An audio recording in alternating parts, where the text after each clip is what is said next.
और आज इस मंच से भी हम समर्थन करते हैं, आपका हो, आशा कार्यकर्ता का हो या और भी इस तरह का जो संगठन है, जो कमजोर वर्ग से जुड़े हुए लोगों का संगठन है, महिलाओं से जुड़ा हुआ जो संगठन है, उनकी मांगे जायज है। मैं इनका समर्थन पार्टी की ओर से निरंतर कर रहा हूं और आपको भरोसा दिलाना चाहता हूं कि आगे आने वाले दिनों में हमारी पार्टी सत्ता में जितनी दूरी तक हिस्सेदार बनेगी, हम आपके सवालों को लेकर प्रमुखता से वहां जरूर आपकी आवाज को बुलंद करने का काम।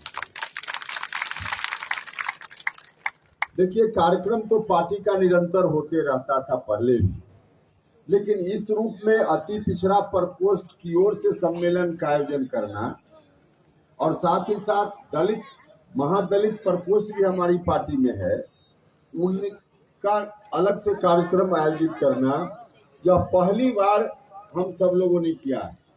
इस रूप में आयोजन होता था तो पटना में कभी होता था, जिला के स्तर पर होता था, लेकिन प्रखंड में जाकर, विधानसभा क्षेत्र में जाकर इस तरह का आयोजन हो, यह पहले हमने नहीं किया था। और इसका अनुभव जो पुराना हमारा है, उस अनुभव के आधार पे मुझको लगता था कि नुकसान हो रहा है और उस नुकसान को आगे कैसे हम लोग दूर कर पाए, यह बात मेरे मन में आई और इसीलिए हमने अपने साथियों से कहा कि अति पिछड़ा सम्मेलन कीजिए, दलित महादलित सम्मेलन कीजिए।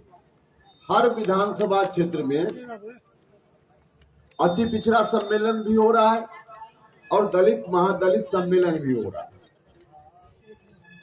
इसके पीछे मकसद है पुराने अनुभवों के आधार पे जो रह गई कमी थी उसको दूर करना। क्या कमी रह गई थी? देखिए, सामान्य तौर पे हमने देखा है और आप भी महसूस करते हुए, वोट देने का काम सबसे ज्यादा, जिसकी संख्या सबसे ज्यादा रहेगी वही ना सबसे ज्यादा वोट देगा। तो वोट देने का काम और वोट देने के काम में सबसे अव्वल भूमिका निभाने का काम अति पिछड़ा समाज के लोग करते हैं, दलित महादलित समाज के लोग करते हैं। मतलब जो समाज में सबसे पीछे छूट गए लोग हैं, वोट देने में सबसे पहले बूथ पर बाले बच्चे जाकर वोट डालते हैं। वोट डालने में आप आगे होते हैं, लेकिन वोट डालने के बाद जो भी व्यवस्था बनती है उस व्यवस्था से लाभ लेने में आप पीछे छूट जाते हैं। और जो लोग वोट देने में उनकी भूमिका नहीं उतनी रहती है, वही लोग पक्ष में वोट दे या विपक्ष में वोट दे, जीतने वाला के यहाँ सबसे पहले माला लेके वही लोग खड़े हो जाते हैं। हमने देखा है, 5 साल तो आप सब लोगों ने भी मुझको जिताया, मंत्री बनाया, उस वक्त भी हमने देखा। 2014 में जिस दिन हम नॉमिनेशन करने आए थे, उसके 2 दिन पहले तक हमको भी नहीं मालूम था कि हम काराकाट से उम्मीदवार होने वाले। बिहार भर में हमारी राजनीति चलती है, सब जगह पार्टी के लिए हम काम करते रहते थे उस वक्त भी। तो आए और चुनाव में चले गए और आप सब लोगों का आशीर्वाद, इतना अच्छा आशीर्वाद मिला कि सिर्फ इस क्षेत्र में प्रतिनिधित्व करने का ही अवसर नहीं मिला, बल्कि भारत सरकार में हमारी पार्टी हिस्सेदार बन गई। और हिस्सेदार जब पार्टी बन गई, इतने लोग हमारे यहाँ आना स्वाभाविक था, आना भी चाहिए, लेकिन उसमें आप पीछे छूट गए। यह मुझको बहुत ही बीच बीच में भी खलता था, लेकिन उस वक्त कोई उपाय नहीं था। तो वह अनुभव हमारा है। हाँ, हमने प्रयास जरूर किया उन दिनों कि काराकाट एक अधिकार मुझको मिला था मंत्री होने के कारण, केंद्रीय विद्यालय में मेरी कलम से नाम उस वक्त लिखा सकता था जिसका भी हम चाहते। तो यह जो अधिकार मुझको मिला, इसका इस्तेमाल हमने किया। यह अधिकार सिर्फ अपने क्षेत्र के लिए नहीं बल्कि पूरे देश भर के लिए था। मंत्री मैं पूरे देश के लिए था, तो पूरे देश भर के लिए अधिकार मुझको मिला। इस अधिकार का इस्तेमाल हम ज्यादा से ज्यादा काराकाट लोकसभा क्षेत्र के लोगों के लिए करना चाहते थे।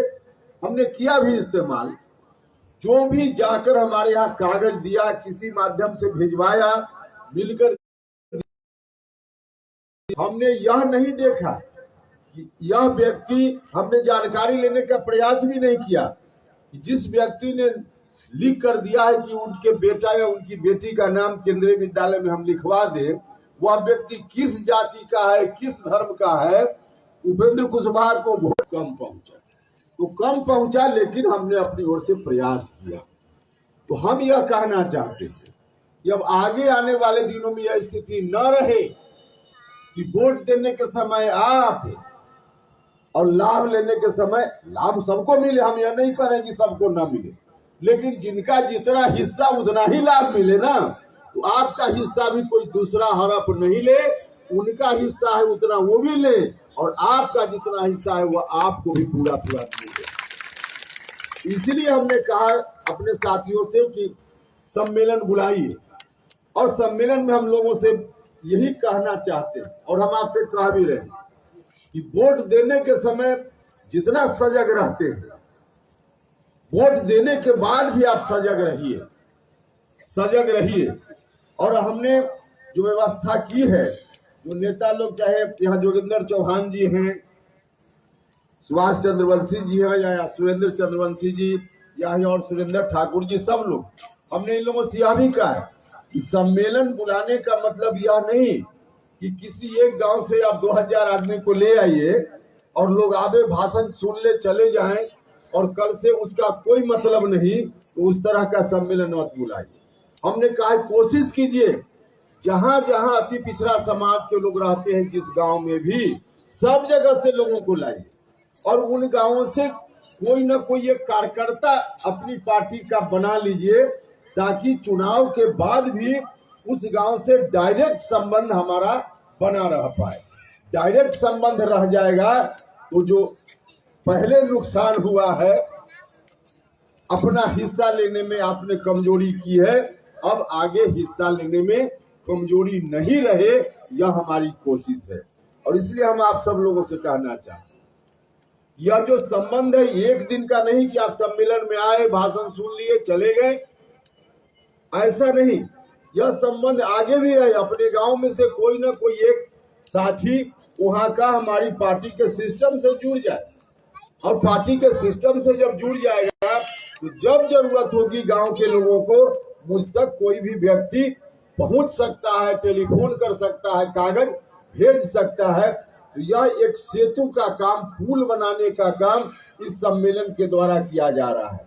इस सम्मेलन का मकसद है आपके गांव, आपके बीच और मेरे बीच एक पुल बन जाए, सेतु बन जाए, ब्रिज बन जाए, ताकि जब मर्जी हो आप उस पुल पर चढ़कर मुझ तक पहुंच जाए, या जब हम भी चाहे आपके हाथ तक पहुंच जाए। तो यह पुल बनाने का प्रयास है। तो आप सब लोगों से यही कहने आए कि इसको इस रूप में लेने का काम कीजिए। देखिए, बात तो कई तरह की होती है। पिछली बार जैसा कि हमने कहा कि आप सब लोगों के आशीर्वाद से हमारी पार्टी केंद्र की सरकार में, केंद्र की सत्ता में हिस्सेदार बन गई। इस बार भी जिस गठबंधन की सरकार दिल्ली में बनने वाली है, कंफ्यूजन चाहे जो फैलाने का काम विरोधी लोग करें, लेकिन जिस गठबंधन की सरकार दिल्ली में फिर 2024 लोकसभा चुनाव के माध्यम से बनने वाली है, वह गठबंधन कोई और नहीं, फिर एनडीए गठबंधन ही है। एनडीए गठबंधन ही है। जितना जोर लगा ले लो, जितना कंफ्यूजन पैदा कर दे, लेकिन देश भर के स्तर पे देश को बचाने के लिए, देश को आगे बढ़ाने के लिए, पिछड़ा समाज का कोई बेटा अगर भारत के प्रधानमंत्री की कुर्सी पर बैठा हुआ अभी है, वो अगली बार भी वही बैठेगा, अगली बार भी वही बैठेगा। तो जब इतना है कि अगली बार भी वही बैठेगा, तो हमारी पार्टी फिर उसी गठबंधन में शामिल हो गई। उसी गठबंधन में हम लोग शामिल हो गए हैं। आपकी कृपा रही तो पिछली बार की तरह इस बार भी सरकार तो वही बनेगी, और सरकार बनेगी तो उस गठबंधन में मजबूत हिस्सेदार के रूप में, मतलब सत्ता और सरकार में हिस्सेदार के रूप में हमारी पार्टी भी निश्चित रूप से शामिल होगी। इसके लिए आप सब लोगों का सहयोग चाहिए। और जब सरकार में पार्टी हिस्सेदार बनती है तब काम ज्यादा होता है। तो सरकार वही बननी है, यह तय है। और आप सब लोगों का आशीर्वाद मिला तो हमारी पार्टी उस सरकार में हिस्सेदार भी होगी। दुनिया की कोई ताकत रोक नहीं सकती। तो इस मौके का लाभ लेना चाहिए। दूसरे लोग तो आएंगे, अलग अलग तरह की बात करेंगे। आज पता नहीं, जिस कांग्रेस के लोगों ने आजादी के बाद से लगातार राज किया इस देश पर, अभी 2014 से लेकर इधर सरकार अलग सरकार है, लेकिन इतने दिनों तक लगातार कांग्रेस के लोगों ने राज किया। उस वक्त कांग्रेस को पिछड़ा प्रेम नहीं जगा था कांग्रेस के अंदर। अभी कांग्रेस के नेता राहुल गांधी जी पूछते हैं प्रेस कॉन्फ्रेंस में कि आप लोग बताइए, पत्रकार बंधु लोग, आप लोगों में से कितने लोग ओबीसी समाज से हैं? अरे भैया, ओबीसी समाज से नहीं है वहां, तो इसके लिए दोषी तो सबसे ज्यादा आप ही हैं। इतने दिनों तक राज किया देश में आपने। और लालू जी जो आज उनके साथ हैं, लालू जी भी ऐसी भूमिका में रहे हैं दिल्ली की सरकार में। सोनिया गांधी के समय जब लालू जी वहां सरकार में होते थे, तो जो चाहते लालू जी वही काम होता उस समय। इतनी ताकत में लालू जी थे। उस वक्त जातीय जनगणना देश में कराने के लिए लालू जी ने क्यों नहीं प्रयास किया? जातीय जनगणना देश में हो, इस बात की नितांत आवश्यकता है। हमारी भी पार्टी इस बात से सहमत है। हमारी पार्टी की भी राय है कि देश के स्तर पर जात की गिनती जरूरी है, निश्चित रूप से जरूरी है। लेकिन जब सत्ता में उस ताकत में थे ही लोग, उस समय इनको नहीं सुझा। आज कहा जाता है कि आदमी दुख के समय में भगवान को याद करता है। तो आज संकट में उनकी राजनीति है। गरीब लोग जो हैं, उनके बाल बच्चों के लिए सुप्रीम कोर्ट और हाई कोर्ट में जज बनने का दरवाजा बंद है, नहीं हो सकता है। और कह रहे थे हमारे साथी कि कौन आवाज उठा रहा है? अरे भैया, आवाज कौन उठाएगा? जिसका एक पैर जेल में और एक पैर बेल पर, कोर्ट के खिलाफ बोलेगा। कोर्ट के खिलाफ नहीं बोलेगा, क्योंकि कोर्ट के खिलाफ बोलेगा तो डर है कि कल बेल फिर से न टूट जाए और जेल के अंदर न बंद होना पड़े।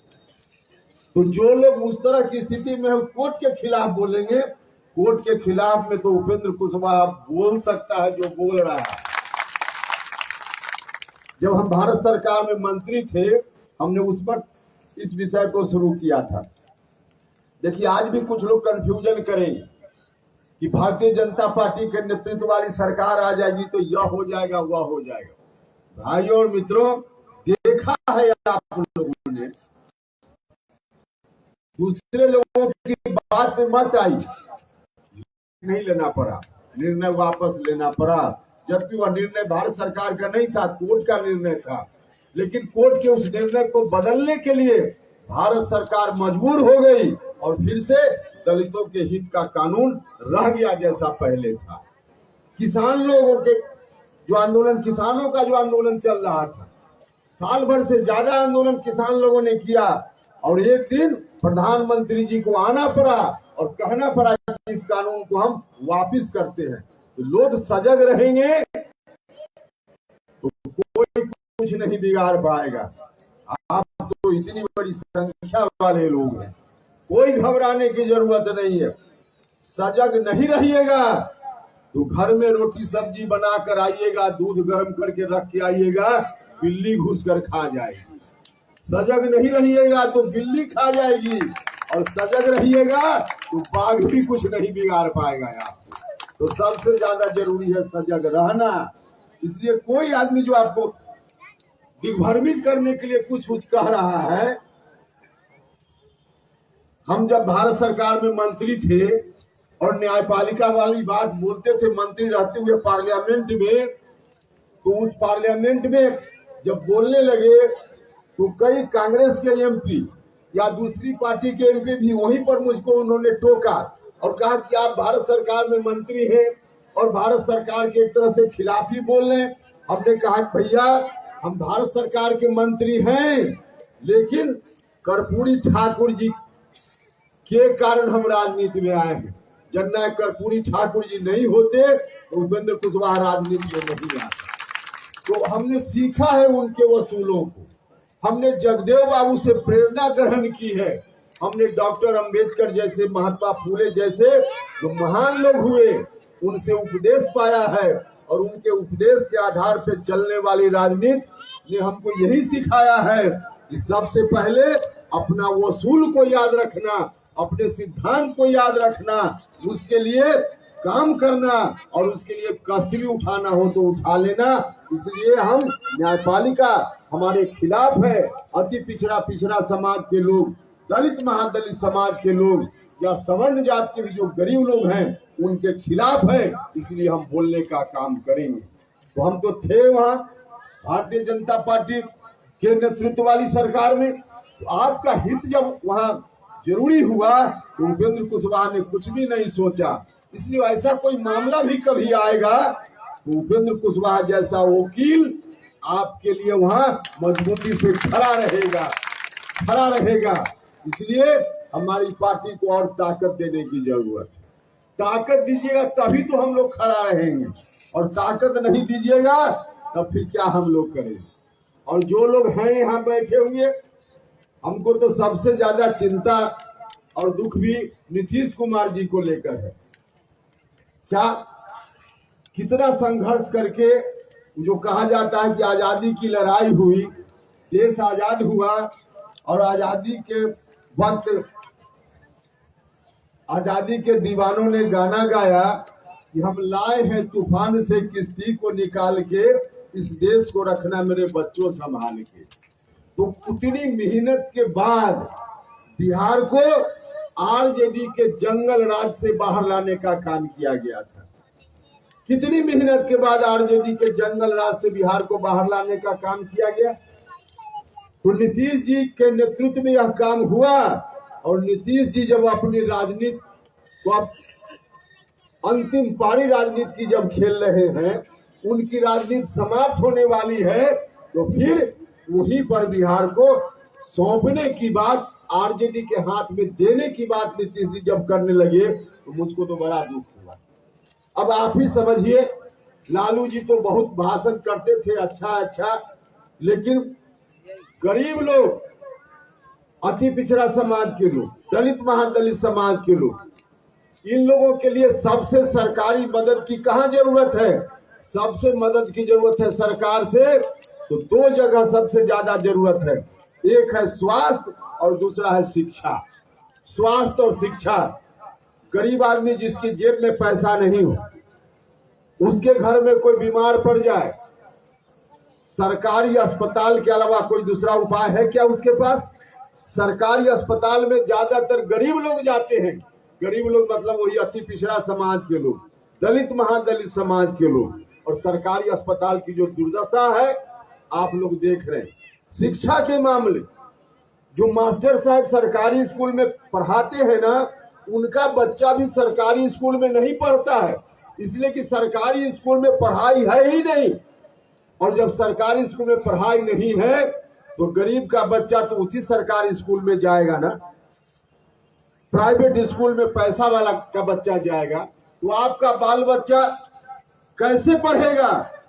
और जब तक नहीं पढ़ेगा तो दुनिया कहीं चली जाए आपका विकास नहीं होगा।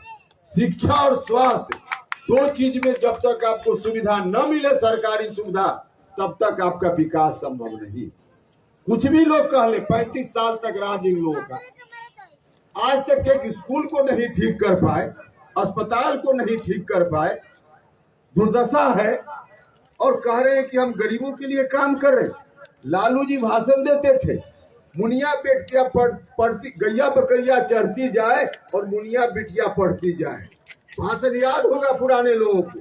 मुनिया बिटिया कहाँ पढ़ेगी? गैया बकरिया तो चढ़ रही थी, अभी भी चढ़ेगी, लेकिन कहाँ पढ़ेगी? उनके गार्जियन की जेब में पैसा नहीं है, गरीब घर का बच्चा कहाँ पढ़ेगा? कहाँ पढ़ेगा? हमने शिक्षा सुधार आंदोलन भी चलाया था भारत सरकार में मंत्री रहते हुए, और उस वक्त जो बात हमने कही थी, 18 साल के बाद नीतीश जी को वह बात अब जाकर के समझ में आई है कि जो बहाली की प्रक्रिया थी गलती हो गई, अब उसमें सुधारने के लिए चले हैं। नीतीश जी, अब तो सांप गया बिल में, आप धंसना डंगडंगा रहे हैं। अब कहा आपको, आप जाने वाले हैं। अब उसमें वो बीपीएससी लाए हैं। यही बात नीतीश जी हमारी अगर उसी समय 16, 17, 18 में मान लिए होते तो 5-7 साल में तो शिक्षा की तस्वीर बहुत बदल गई होती। लेकिन नीतीश जी को इन बातों से कहाँ मतलब है। अब तो दिन रात इस मेहनत में लगे हुए हैं कि अब किसी तरह से तेजस्वी का ताजपोशी कर दे। इस काम में नीतीश जी भी लगे हुए हैं। हमने तो कहा था नीतीश जी से, आप सब लोगों को मालूम होगा ही, प्रेस मीडिया के माध्यम से बात तो आते रहती। जब हम जनता दल यूनाइटेड से अलग होने लगे थे, उस वक्त हमने कहा था उनसे कि नीतीश जी, अब आपकी राजनीति की पारी समाप्त होने वाली है। तो जिन लोगों ने शुरुआती दौर में आपकी राजनीति में सबसे ज्यादा मदद की, किन लोगों ने सबसे ज्यादा मदद की थी? लवकुश समाज के लोगों ने, और उसके बाद सबसे ज्यादा अति पिछड़ा समाज के लोग, धानुक समाज के लोग, चंद्रवंशी समाज के लोग, पाल समाज के लोग, जो भी नुनिया समाज के लोग, इन लोगों ने सबसे ज्यादा मदद करने का काम किया। तो हमने कहा उस समय कि नीतीश जी, 15 साल लालू जी का राज चला और आपका 20वां साल अब पूरा हो गया। तो इसके बाद अब वहां से तो बाहर निकलिए, आप फिर से वही 15 साल वाला में सौंपिएगा और बात कीजिए अति पिछड़ा समाज की। और उपेंद्र कुशवाहा का चेहरा आपको नहीं ठीक लगता हो, कोई बात नहीं है, आप अति पिछड़ा समाज में से किसी को अपना उत्तराधिकारी बना दीजिए। उपेंद्र कुशवाहा आजीवन आपके साथ जिंदाबाद करने के लिए तैयार है। तो नहीं